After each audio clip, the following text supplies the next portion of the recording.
High, good morning, welcome back to my channel to a new vlog. এখন বাজে সকাল 9টা। আমি উঠে পড়েছি, কালকে রাত্রে একদম ঘুম হয়নি, তাই একটু লেট হয়ে গেছে উঠতে, বুঝলে। তো চলো আজকে সারাদিনে কি কি করছি না করছি সবটা তোমাদের সাথে শেয়ার করব। আর তারপরে আজকে আছে হচ্ছে বিপত্তারিণী পুজো।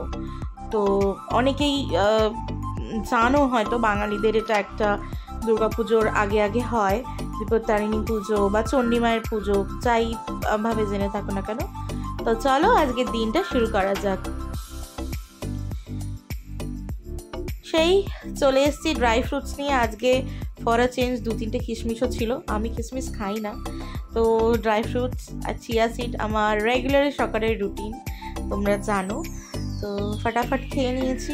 তারপরে দেখলাম মা পুজো দিয়ে চলে এসছে। আজকে অনেক ওরা ভোরে উঠেছিল, ফল মিষ্টি সব 13 রকম ফল টল দিয়ে পুজো দেয়। আর এই পুজোটা জানো তো 13টা করে জিনিস খেতে হয়, তাই আমার বাবা এই সব সবজিগুলো কেটে রেখে গেছিলো। এখানে অনেক কুমড়ো, অনেক কিছু আছে, যত রকম সবজি। এখানে দেখলাম লুচি করা, মানে যে মেনলি পুজোটা করে তাকে 13টা লুচি একটা পাতেই খেতে হবে, মানে তুমি আর নেক্সট কিছু খেতে পারবে না। 13 রকমের ভাজা, 13টা ফল দিয়ে পুজো দেয়। তো মা খেয়ে নিয়েছিল, তো আমি এখানে লুচি বেলছিলাম, ভাজছিলাম। আর এখানে দেখো মা সব সবজিগুলো ভেজে দিয়েছে। তো এখানে আমি লুচি টুচি ভাজছি, এখানে লেচি টেচি করা আছে, এখানে মা পুরো রেডি করে দিচ্ছিল। মা নিয়ে খেতে বসে গেছিলো, তো আমি একটু পরে বসছিলাম বলে আমি এখানে তেল গরম করতে দিয়ে আমি এখানে লুচি ভাজছিলাম। আমার লুচিগুলো চান করার আগে মা বলল যে চান করার আগে দেখো আমার মাথার কাণ্ড কি, তেলটা গরমই হয়নি, আমি লুচি ছেড়ে দিয়েছি তোমাদের সাথে গল্প করতে করতে। তো এই আর কি, অনেক রকম ভাজাভুজি ছিল, আমার খুব ভালো লাগে। তো মা বললো আগে খাওয়ার আগে এই তাগাগুলো পড়তে হয়, এই দুব্বো দিয়ে থাকে 3 দিন ডান হাতে পড়ে, তারপরে তুমি বাঁ হাতে দুব্বোটা ভার করে ঠাকুরের কাছে দিয়ে তুমি পরে নিতে পারো, শিফট করে নিতে পারো। দিয়ে মা বললো আগে চান করে তাগা পড়বি, তারপরে প্রসাদ খাবি, তারপরে লাঞ্চ। তো আজকের লাঞ্চে ফর আ চেঞ্জ লুচি, আর এই যে আমি কালকে আলুর দম করেছিলাম সেই আলুর দম কালকে রাত্রি আমি করে রেখেছিলাম। অ্যাকচুয়ালি সকালে একটু তাড়াহুড়ো ছিল বলে মায়ের এগিয়ে রেখেছিলাম। সুজি আছে আর 13 রকমের ভাজা। আমি 13টা লুচি খাইনি, আমি ওই 8টা মতো লুচি নিয়েছিলাম। তারপরেই মায়ের সাথে অনেক গল্প করছিলাম, কথা বলছিলাম, একটু রেস্ট নিচ্ছিলাম, শুয়ে 2-একটা কাজ ছিল, এডিটিং ছিল, সেগুলো করছিলাম, করে ব্লগ লাইভ করছিলাম। তারপরে সন্ধ্যাবেলা চলে এসেছি, সন্ধ্যে না তখন বাজে অলমোস্ট সন্ধ্যেই বলতে পারো, 5:30 বাজে। মা ওয়েট করছে বোনের জন্য। বোন আজকে গেছিলো, ওর একটা কম্পিটিশন ছিল BDMI ইন্টারন্যাশনাল স্কুলে, তো অনেক দূর, ওই পাটুলি গড়িয়ার ওই দিকে ছিল। তো ওর জন্য ওয়েট করছিল। দেখো রিক্সা করে আসছে, স্কুল থেকে বাস নিয়ে গেছিলো, আবার স্কুলে ড্রপ করেছে। তো মা আর ওকে আনতে যায়নি, তো আমি ওকে, ও রিক্সা করে চলে এলো, তো আমি ওর ব্যাগফ্যাগগুলো নামাচ্ছিলাম।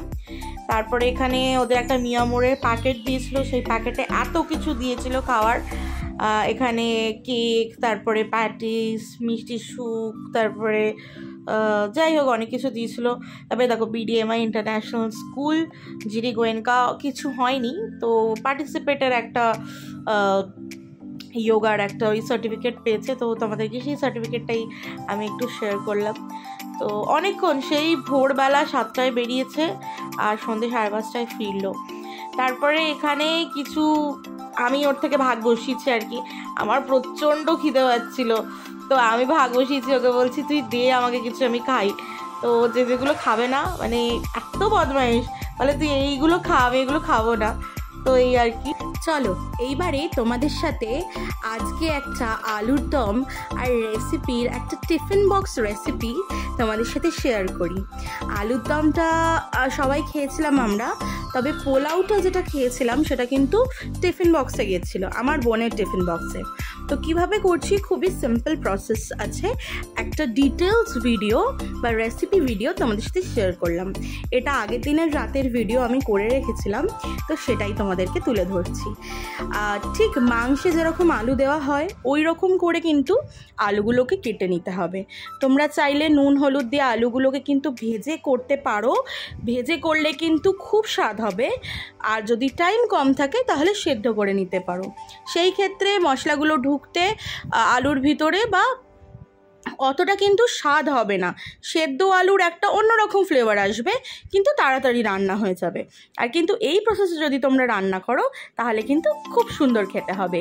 এখানে আমি একটা পেস্ট তৈরি করে রেখেছি, টমেটো, 4টে কাঁচা লঙ্কা, 2-3 ইঞ্চ আদা আর হলুদ গুঁড়ো, লঙ্কা গুঁড়ো, ধনে গুঁড়ো, জিরে গুঁড়ো দিয়ে একটা পেস্ট বানিয়ে রেখেছি। আর এখানে নিয়েছি আমি একটা তেজপাতা, ছোট একটুখানি দারচিনি আর একটা শুকনো লঙ্কা, 2টো এলাচ। আলুগুলোকে ভালো করে ভেজে আমি তুলে রেখেছি। এবার কড়াই কিছুটা রেস্ট অফ দ্য তেল ছিল, তার মধ্যে কড়াই আরও কিছুটা তেল দেব। কিছুটা তেল দিয়ে ভালো করে তেলটা গরম হয়ে যাওয়ার পর আমি এখানে ছেড়ে দেবো যেটা গোটা গরম মশলা, মানে তেজপাতা, দারচিনি, লবঙ্গ আর শুকনো লঙ্কা। চাইলে তোমরা শুকনো লঙ্কা দিতেও পারো, বা কারোর যদি কোনো সমস্যা থেকে থাকে, গ্যাস অনেক সময় হয়, আলসার, পেট জ্বালা, তো তাই ক্ষেত্রে কিন্তু শুকনো লঙ্কাটা অ্যাভয়েড করতে পারো। আমি সাফিসিয়েন্ট কাঁচা লঙ্কা দিয়েছি পেস্টের মধ্যে, আর দিয়েছি হচ্ছে কাশ্মীরি রেড চিলি পাউডার। আমি কিন্তু শুকনো লঙ্কা গুঁড়োটা ইউজ করি না, বা আমার বাড়িতে ইউজ করে না কেউ।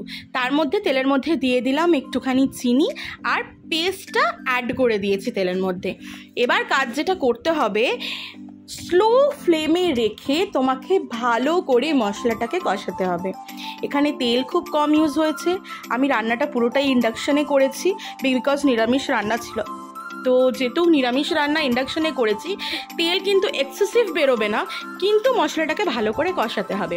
যখন মশলাটা কষে যাবে, জল দিয়ে দিয়ে মশলা কষাবে। বাটি ধোয়া জল দেবে, মানে যেটাতে পেস্ট বানিয়েছো সেটাতে জল দিয়ে ধুয়ে কিন্তু মশলাটা ভালো করে কষাবে, যেটা এক্সেসিভ প্রোডাক্ট লেগে থাকবে। তারপরে কিন্তু আমি ভেজে রাখা আলুগুলো দিয়ে দিয়েছি। আর বলা ভালো, আলুগুলো কিন্তু একটু লাল লাল করে ভাজতে হবে, খুব নয়। যেরকম মাংসে আলুগুলো ভাজো জেনারেলি, সেরকমই পুরো প্রসেসটা সেরকম, শুধু এখানে পেঁয়াজ আর রসুনটা পড়ছে না। তারপরেই কিন্তু একটু জল দিয়ে ঢেকে হালকা করে সেদ্ধ করতে হবে। তারপরে অনেকক্ষণ রাখবে, যখন দেখবে আলুগুলো সেদ্ধ হয়ে গেছে, লাস্টে নামাবার সময় ঘি আর গরম মশলা দিয়ে সার্ভ করে দেবে। আচ্ছা, আর একটা টিপস আমি বলে দিই, যখনই ঘি গরম মশলা দেবে সাথে কিন্তু ঢাকা দিয়ে দেবে। গ্যাস অফ করে ঘি গরম মশলা দেবে আর সাথে ঢাকা দিয়ে দেবে। তারপরে চলে যাই আমরা পোলাওয়ের রেসিপিতে। পোলাওয়ের রেসিপির জন্য আমি এখানে ভিজিয়ে রেখেছিলাম কিছু ড্রাই ফ্রুটস, মানে কাজু, কিশমিশ। আমন্ডটাও ভিজছিল, বিকজ সকালে আমি আমন্ডস খাই। আর এখানে আমি 100 গ্রাম এটাকে কি বলে, 100 গ্রাম গোবিন্দভোগ চালের মধ্যে হলুদ গুঁড়ো, ঘি, গরম মশলা গুঁড়ো, গরম মশলা, আর দেবে হচ্ছে কিছুটা স্বাদ মতো চিনি, নুন আর ঘষে রাখা আদা, বা বেটেও দিতে পারো বা ঘষেও দিতে পারো।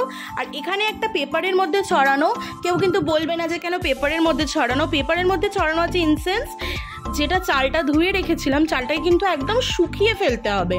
তো পেপারটার ওপর এই জিনিসটা ম্যারিনেশন করা, যাতে তাড়াতাড়ি শুকিয়ে যায়। এই টিপস অ্যান্ড ট্রিক্সগুলো কিন্তু অথেন্টিক বিয়েবাড়ির, এগুলো কিন্তু কেউ তোমাকে চট করে বলবে না, সবাই বাসন কোসনে দেখাবে। বা পেপার যদি না অ্যাভেলেবেল থাকে, তোমরা টিস্যু ইউজ করতে পারো, বা কোনো কাপড় ইউজ করতে পারো, মসলিন ক্লথ, বা থালায় ভালো করে ছড়িয়ে রাখতে পারো, তাতে করে কিন্তু শুকিয়ে যাবে। তো সব ভালো করে মশলাগুলো দিয়ে কিন্তু এখানে মাখানো চলছে। মাখানো হয়ে গেলে এটাকে কিন্তু অ্যাজ ইট ইজ রেখে দেবে কিছুক্ষণ, তারপরে একটা কড়া বসিয়ে দেবে। আর কড়াটাকে হাই ফ্লেমে রাখবে না, কারণ কি সবটাই কিন্তু ধিমে আছে জিনিসটা রান্না হবে। তো আমি কড়াটার মধ্যে দিয়ে দিচ্ছি বেশ কিছুটা ঘি। নিরামিষ জিনিস মানেই ঘি, সাদা তেল, এইগুলো দিয়েই কিন্তু টেস্ট, অ্যাকচুয়ালি ঘিয়ের টেস্ট।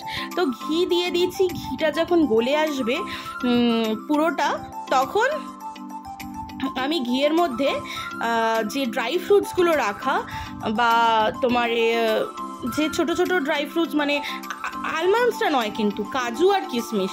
একটা তেজপাতা দিয়ে দিয়েছি, তারপরে আমন্ডস এই কিশমিশ আর কাজুটা কিন্তু ভালো করে ভেজে নেব। হালকা ব্রাউনিশ করে ভাজতে হবে, খুব বেশি কিন্তু ভাজা চলবে না। খুব বেশি কিন্তু ভাজলে পরে জিনিসটা শুকিয়ে আসবে, তো খুব বেশি ভাজা চলবে না। খুব হালকা করে কিন্তু হালকা একটা গোল্ডেন ব্রাউন আর খুব সুন্দর একটা স্মেল ছাড়বে যখনই তুমি কাজু কিশমিশটা ভাজবে। তো সেই পর্যায়ে কিন্তু তুমি জিনিসটাকে তুলে নেবে যখন ভাজাটা হয়ে যাবে। নাড়তে থাকবে কন্টিনিউয়াসলি, ছেড়ে রাখবে না, নাহলে কিন্তু খুব তাড়াতাড়ি কিন্তু কাজু কিশমিশগুলো পুড়ে যাবে। কারণ কি এটা জলে সোক করা ছিল, তো এমনি অনেকটা বেশি করে কিশমিশ অনেকটা কিন্তু ওয়াটার অবজর্ভ করে থাকে। তো কন্টিনিউ নাড়তে থাকবে যাতে তাড়াতাড়ি জিনিসটা হালকা বাদামি রঙের হয়ে যায়। আচ্ছা, এরপর একটা হাঁড়িতে, ছোট্ট হাঁড়িতে, এই হাঁড়িটা খুব ছোট ছিল, তো সেই হাঁড়িতে আমি একটু ঘি দিয়ে বা তেল দিয়ে চালটাকে দিয়ে দেবো, আর ভেজে রাখা কাজু কিশমিশ তেজপাতা সবটাই দিয়ে দেবো। দিয়ে কিন্তু স্লো ফ্লেমে, একদম লো ফ্লেমে আমাকে কিছুক্ষণ কিন্তু নাড়তে হবে। এটা এদিক ওদিক করে চালগুলোকে কিন্তু ঘিয়ের সাথে ভালো করে কোট করে নিতে হবে। তাতে কি হয়, চালগুলো যখন তুমি ভেজে নেবে, ঘিয়ের সাথে কোট করে নেবে, চালগুলো কিন্তু ইজিলি গলে যায় না, অথচ একটা ঝরঝরা সুন্দর পোলাও তৈরি হয়। আমি এর মধ্যে আরও কিছুটা নুন আর স্বাদ মতো আরেকটু চিনি আমার মনে হলো দেওয়া দরকার, তো আমি সেখানে অ্যাড করে নিয়েছি। নুন চিনিটা কিন্তু একদম নিজেদের টেস্টের ওপর, যে যতটা চিনি খান, যে যতটা পোলাওতে মিষ্টি পছন্দ করবেন, সে ততটা কিন্তু দেবেন। পোলাওটা একটু মিষ্টি মিষ্টি খায় জেনারেলি, কিন্তু অনেকে আবার পোলাও খুব মিষ্টি পছন্দ করেন না, হালকা মিষ্টি রাখতে পছন্দ করেন। তো সেই অনুযায়ী কিন্তু নিজেদের অ্যাকর্ডিংলি চাহিদা অনুযায়ী সেটা করে নিতে হবে। তো এখানে কিন্তু আমার চালগুলো ভালো করে ঘিয়ে ভাজা হয়ে গেছে। এবার এর পর্যায়ে জল দিতে হবে এইরকম, মানে যতটা চাল তার দ্বিগুণ জল। মানে যতটা, তুমি যদি 100 গ্রাম চাল নিয়ে থাকো তাহলে সেখানে কিন্তু 200 গ্রাম জল যাবে। তো সেই অবস্থাতে 200 গ্রাম জল দিয়ে আর কিন্তু কোনো নাড়ানাড়ি করবে না। চাইলে 2টো কাঁচা লঙ্কা দিতে পারো, দিয়ে একটা ঢাকা দিয়ে ঢেকে দেবে। আর তাই তো তারপরেই ফাইনাল রেজাল্ট, আমাদের পোলাও আর আলুর দম রেডি। আমার বোনের টিফিন বক্সে গেছিলো। চলো আজকে চট করে দেখে নিই আমি রাতে কি ডিনার করেছি। আজকে সকালের মেনুর সাথেই খানিকটা ছিল, একটা রুটি ছিল, লুচি ভাজা আলুর দম, তারপরে বাবা এনেছিল কর্নেটো। এটা হচ্ছে ভ্যানিলা চকলেট কর্নেটো, খুব টেস্টি ছিল। আর নিরামিষ দিনে না এইগুলোই আমার ভীষণ ভালো লাগে। তো এই তো আজকের ব্লগটা এখানেই। কিছু ভালো লাগলে লাইক, কমেন্ট অ্যান্ড শেয়ার করবেন। বা